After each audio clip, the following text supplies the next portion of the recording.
se quando o doente sente uma primeira dor nas suas articulações, e geralmente é de manhã, em que há uma rigidez matinal, em que o doente, se tiver dores nas mãos, acorda com elas inchadas e não consegue mexer os dedos. Ela deve ir ao seu médico de família.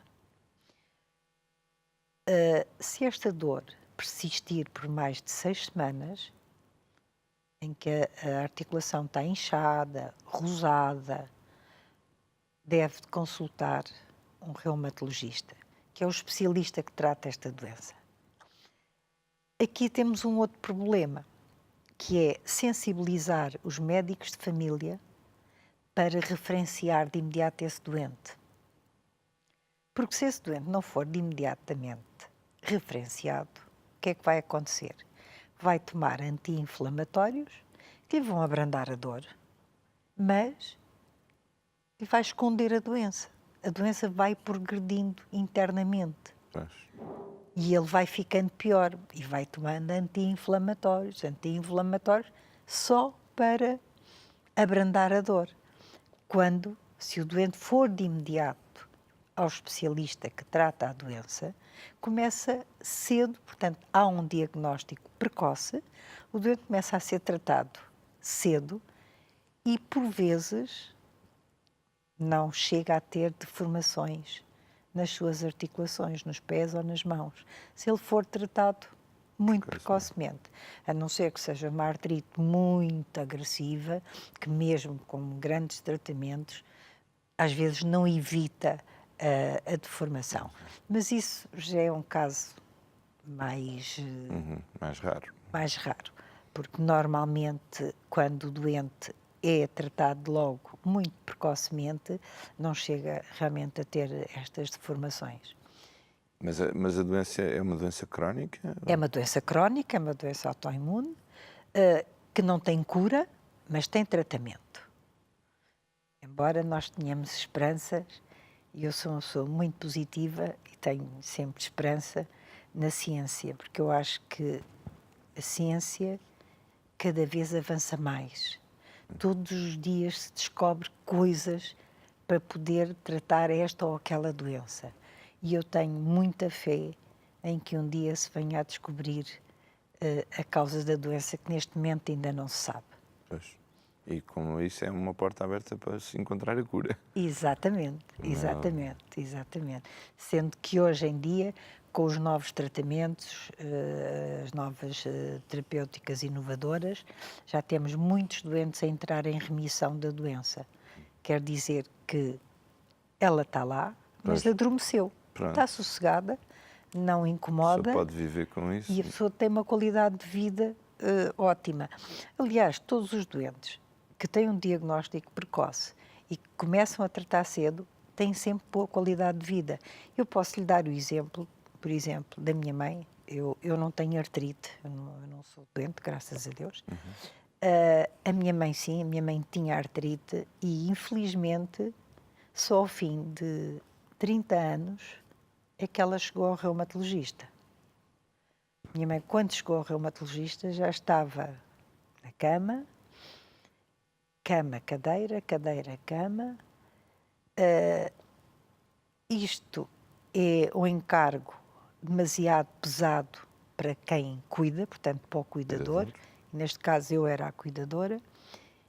Eu estava casada, tinha filho, estava empregada. Portanto, eu tinha que gerir muito bem o meu tempo, porque eu tinha que sair da minha casa de manhã, eu tinha que ir à casa da minha mãe primeiro, levantá-la, prepará-la, fazer-lhe a higiene, deixá-la sossegadinha e depois ir para o emprego, ir levar o filho ao colégio, fazer toda a atividade. A gente já sabe que as mulheres são mães, são profissionais, são donas de casa, são tudo. Somos tudo. E agora ainda e mais fazemos uma, tudo. E graças a Deus, quando conseguimos chegar ao reumatologista, ele conseguiu estacionar-lhe a doença e ela teve, os últimos anos da vida dela foram com qualidade de vida, muita qualidade. Por fim já era ela que me queria ajudar. Portanto, está a ver. a diferença, né? como é que ela Podia ter evitado melhorou. tantos anos de sofrimento. Não é? Pois podia, mas andou sempre, como se dizia antigamente, no médico da Caixa. Antigamente eram os serviços médico-sociais, não é o SNS que temos hoje, graças a Deus, muito bom. E que só tomava anti-inflamatórios. Por conta disso, a minha mãe foi operada 3 vezes ao estômago, porque os anti-inflamatórios provocaram uma úlcera no estômago, Pois. que ela constantemente tinha que levar transfusões de sangue, porque perdia sangue, não é? E teve um sofrimento horrível, horrível. E se o médico de família, na altura, o médico da Caixa, tivesse essa sensibilidade, está bem que na altura ainda havia poucos especialistas, mas isto foi há muitos anos atrás. Sim, havia pouco conhecimento também da doença. Não? Sim, mas se calhar se ela tivesse ido ao especialista logo na altura, provavelmente teria tido outra qualidade de vida que não teve durante aqueles anos todos em que teve a doença, não é? E que eu não sabia, completamente às escuras, eu não sabia lá o que era. Não fazia a mínima ideia, minha mãe só me dizia que tinha dor, tinha reumático, o médico dizia que era reumatismo, que é uma coisa que não se diz, não é reumatismo.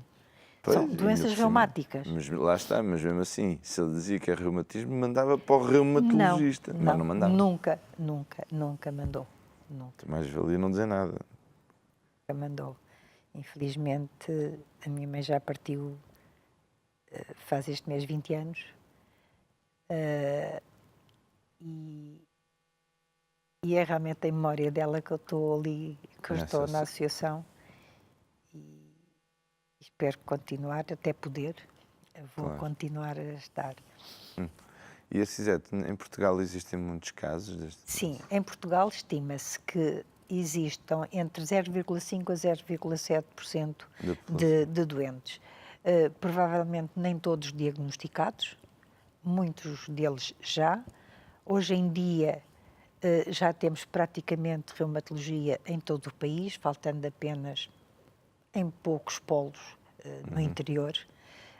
Mas nós também vamos fazendo um trabalho no terreno. Nós vamos para o interior do país dar mais formação e informação sobre a doença a pessoas que nunca se foram ao médico, porque você vai, por exemplo, para Miranda do Douro, vai ali para aquelas aldeias. E vocês fazem rastreios? Nós não fazemos rastreio, mas vamos dar informação levamos 2 reumatologistas connosco e conseguimos organizar nestes pequenos centros reuniões com doentes para poder dar mais informação. Tivemos há relativamente pouco tempo nos Açores, em São Miguel, fizemos 2 ações, uma em Ponta Delgada, outra em Ribeira Grande, e é engraçado ver o interesse das pessoas e a curiosidade de saber mais. É Mas mais uma vez pergunto, quem é que comparece mais? É a população mais idosa? Conforme a hora também é que nós fazemos. Sim, claro. Porque se fizermos numa hora laboral, aí temos mais as pessoas que já estão reformadas. Normalmente eu tento fazer essas ações depois das 6 da tarde, que é para eu poder ter mais assistência de mais jovens. Como, por exemplo, em Mértola, nós fizemos na Junta de Freguesia, que nos apoiou desde o início, tivemos a sala cheia de pessoas de todas as idades. Porque as pessoas saíram do emprego e foram para a Junta. Também é um meio pequeno, em que todos se conhecem. E basta, na altura era uma presidente, uma senhora fantástica, que dinamizou e as pessoas apareceram. Sim, mas também haver interesse das entidades públicas ajuda. Exatamente. Normalmente temos tido essa sorte. Muito bem. Vou-lhe contar um pouco da história da Andar, como é que nasceu. Ora bem, a Andar nasceu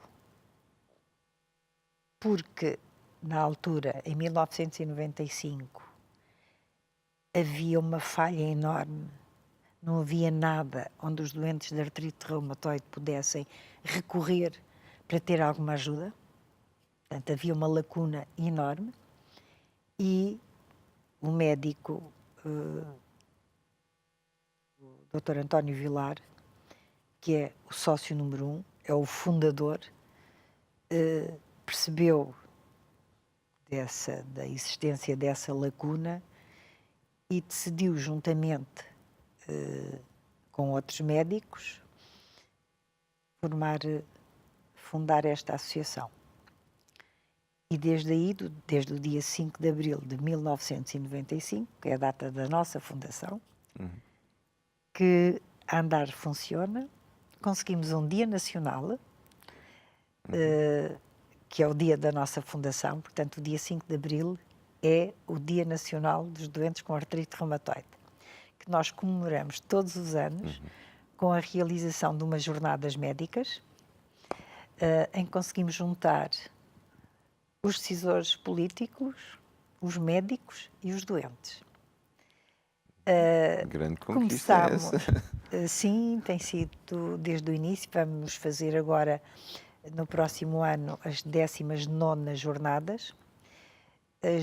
Até às 10ª, as 10 primeiras foram feitas na Cruz Vermelha Portuguesa, portanto no Palácio dos Condes de Óbidos, que nos foi cedido sempre, graciosamente, pela doutora Maria Barroso, quando era presidente da Cruz Vermelha.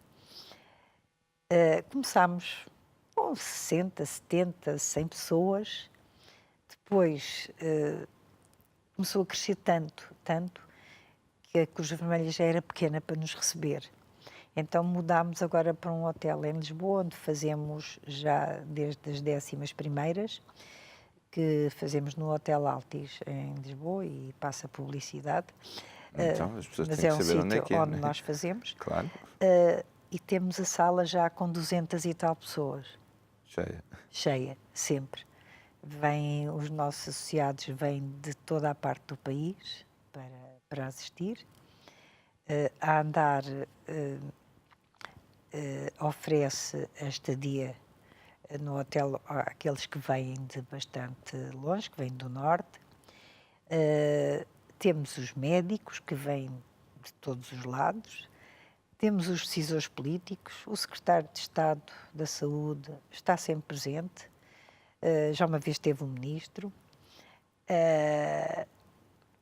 Temos vários decisores políticos. O presidente do Infarmed, que está sempre connosco.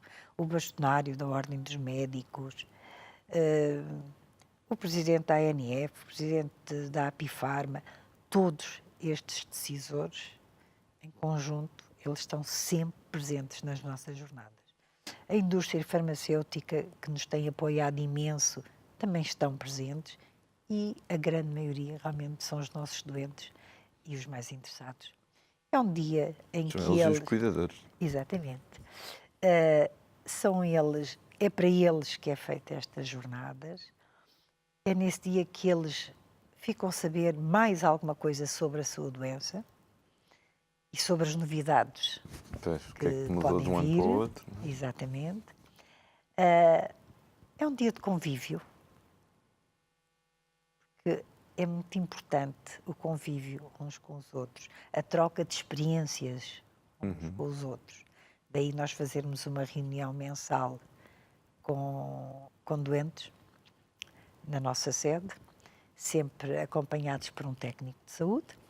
Pode ser um médico, pode ser um fisiatra, pode ser uma nutricionista, uma dietista, é o que tiver disponível naquele dia para poder fazer a reunião.